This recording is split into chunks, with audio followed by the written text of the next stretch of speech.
Welcome back to the channel and welcome back to another edition of Props of the Week.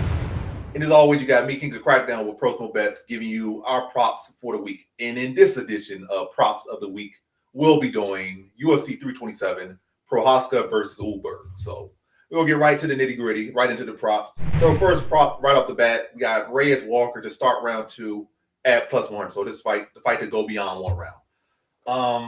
It could definitely be a fight that'd be like a flash in the pan in the first. But both guys having, being chinned multiple times in the past, I feel like they can kind of settle down and kind of slow it down. And even Walker in his last fight, it was a fight where he had to settle it down, slow down, finally fight like a veteran. Like, you were that young guy, but you're not that young guy no more, or at least you're not that guy that just came to UFC at 25, 26, however young you were when you came to the UFC.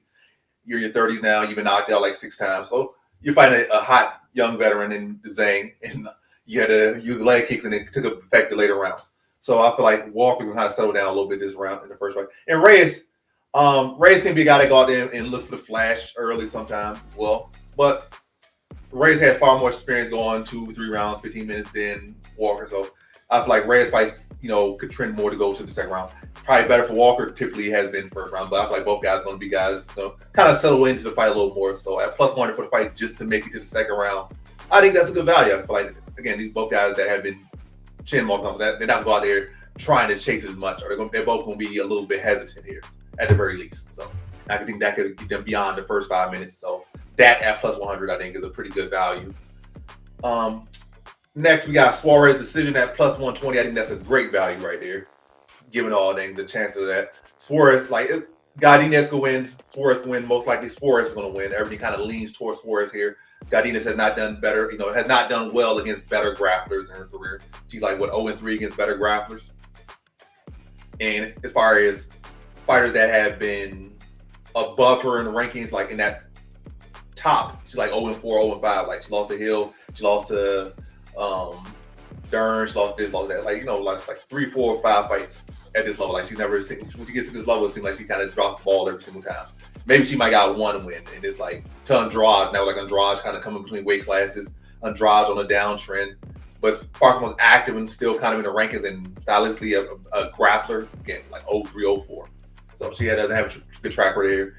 And Suarez on the side, like, I don't think either woman's going to finish either woman. So Suarez is the side, and she's most likely to win. And how either of these women will win is going to be by decision. So I see that. So Suarez decision at +120. Great likelihood, solid value. Next, I'm not picking Patricio Pitbull to win here, but you got to kind of be kind of slow, or it's not saying it if you can't act like Pitbull knocking out Pico would not be some big surprise. Pico has been knocked out, like, even in the first fight, he was supposed to come in this hot prospect, had all his hype around. He literally got knocked out in his first pro fight. Then he got knocked out again. He's been knocked out like 3, 4 times, maybe 5. And I think maybe lost like 6 times. He had an arm dislocated. So Pico's not new to dropping the ball. So it would not be a shocker he lost. And how they typically lose by getting knocked out. And Pitbull still got power. We saw him drop Ige in his last fight. Or Pitbull's last, not Ige last fight, but Pitbull's last fight, he dropped Ige. Not a lot of people. So Pitbull still clearly got power.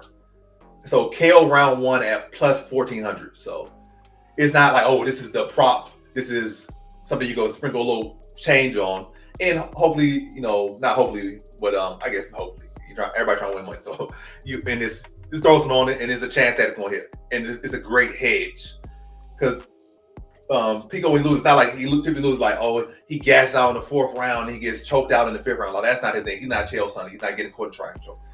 Pico gets caught. He usually get caught cold early, and that's how he typically loses, like in the 1st round. Because I was some steam, hands low, swinging big shots from the hip, and he gets caught. That's how he typically has lost several times in his career. So I can see Pitbull KO. I'm not picking Pitbull as my prediction.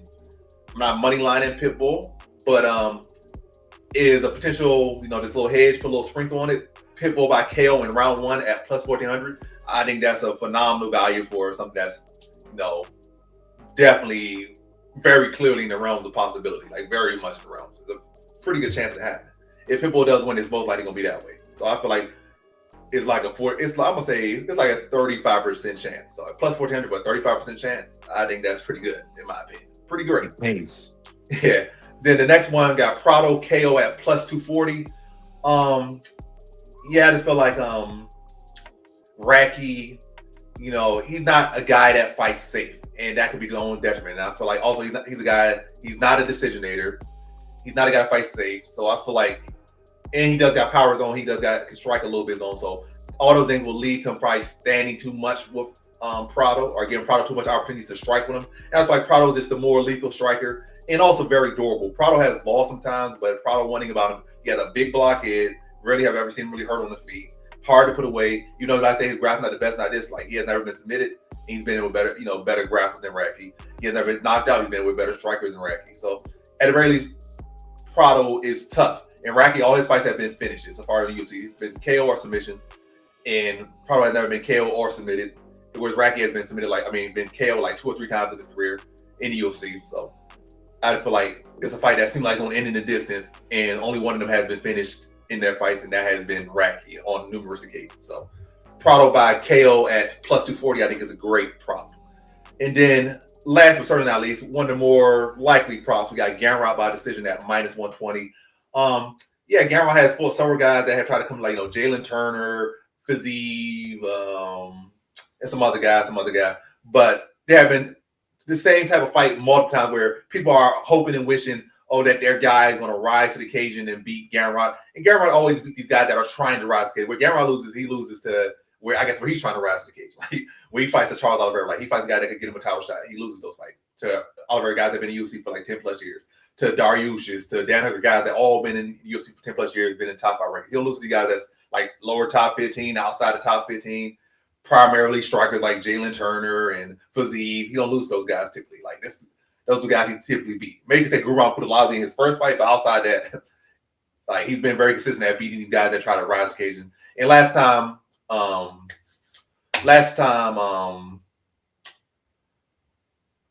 forget his name. I'm really thinking about his name. I forget his name mid thing. But last time Gamrot's opponent fought Oliveira.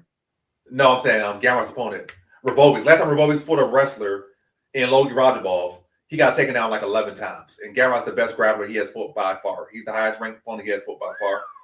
And I think Gamrot's striking is underrated, and I think his wrestling still is among the best in the weight class. So I think he got great success with his wrestling and have underrated success with his striking to also set up that grappling and, grind out another decision over a fighter trying to rise up the ranks. So Gamrot by decision at minus 120. It's not no plus money, but it is one of the more likely props, and you probably could parlay with that with something you feel more safe about and, get some plus money value. Again, it's not too far from plus money. You put a little, something else minus 500 that's you seem like is a lot.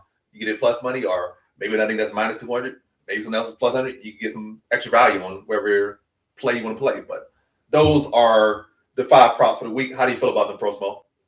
Yo, just opening up there with Walker and Reyes, man. But both of them are significantly known to have that profile, reckless fighting style. So they're gonna have to be cautious approaching, this each other. So they should have more technical approaches here because of their high profile knockouts. So I do like that idea, for that over prop, man. That's gonna be money. I hope no one sleeps on that. It's an intelligent, sharp play there. So we know Godinez, she has elite takedown defense, man, and she goes to decision all the time. She has a few takedowns on her own, but again, when she's up against the range, like Luana Carolina types, now you have Suarez types, and she would have been up against the likes of Jillian Robertson or other tall strawweights. Yeah, she'll struggle, right? So this more than likely will be a high level grappling stalemate for a decision on Tatiana Suarez with Patricio Pitbull. I mean, you can't overlook his counter punching. So that's what he's gonna do to catch Pico. And in that you can see some heavy hooks there and Pico lunging for wrestling exchanges and in those aggressive exchanges he could get finished. So you're right. At plus 1,400, that's money. I mean, come on. How are you not throwing money on that? 50, $100 on that, $20, whatever the case is. The return's pretty big. I hope, Pico got around to making those adjustments, from being explosive, aggressive, overly confident. That's what he went into with Lerone Murphy. And then you have Prado. You could not have said it better yourself, man. You know, talking about lunging, that guy and his overhands. You said Prado by KO, right? Yeah. That's money. So the Argentine now makes a name for himself too, you know, following his peers like Kevin Vallejos and Aileen Perez. With the unfortunate happening, Esteban Ribovic, right? Gamrot defeating him by decision. You're right, man. I was watching videos on Gamrot scrambles with Armin. This is no easy feat for Ribovic, you know. Yeah, could he stuff one or two on Gamrot? It's gonna come down to the cardio, man. But to be frank with you, man, Ribovic has a big head, man. Once that thing is flat on his back, it's too heavy, man. In the third round, I think, for him to get any up. So for sure, man. Yeah, that's it. It's just gonna come down to chain wrestling there for Gamrot. Yep. So those have been the props of the week. Gonna run through them real quick. Once again, Reyes Walker to start round 2 at plus 100. Suarez decision at plus 120. Pitbull KO round 1 at plus 1400. Again, I'm not picking Pitbull, but the value and the likelihood is really too good to pass up. Get it for a sprinkle. Not a max bet by any means.